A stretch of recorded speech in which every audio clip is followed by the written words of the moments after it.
Daniel Defoe, Robinson Crusoe, Part 149. "What must I do with this?" says I to him. "You kill Friday," says he.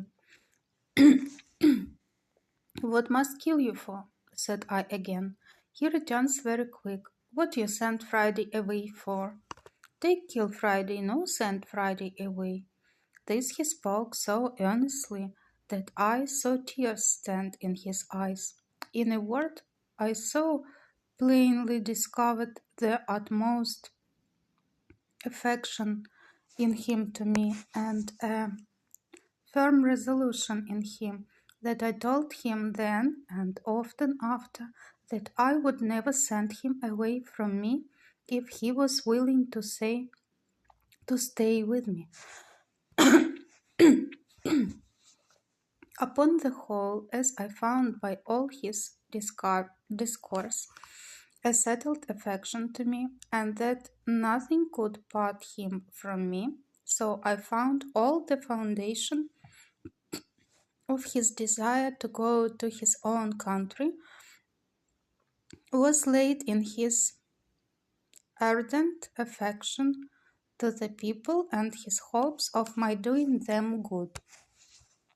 A thing which, as I had no notion of myself, so I had not the least thought or intention or desire of undertaking it, but still I found a strong inclination to attempting my escape, founded on the supposition gathered from the discourse that there were 17 bearded men there, and therefore, without any more delay, I went to work with Friday to find out a great tree proper to fell, and make a large perigo or canoe to undertake the voyage.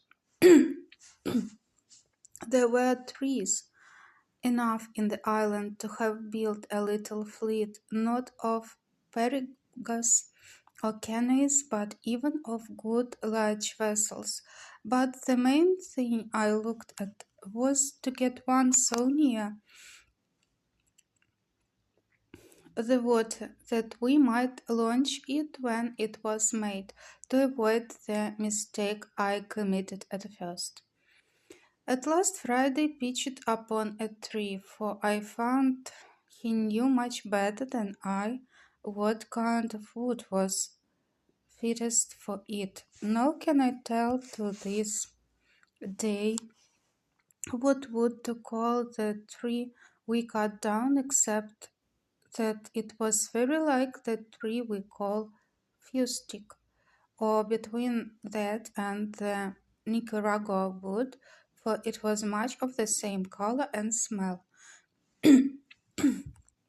Friday wished to burn the hollow or cavity of this tree out to make it for a boat, but I showed him how to cut it with tools, which after I had showed him how to use, he did very handily, and in about a month's hard labor we finished it and made it very handsome, especially when with our axes, which I showed him how to handle, we cut and hoed the outside into the true shape of a boat. After this, however, it cost us near a fortnight's time to get her alone, as it were inch by inch upon great rollers into the water, but when she was in, she would have carried 20 men with great ease.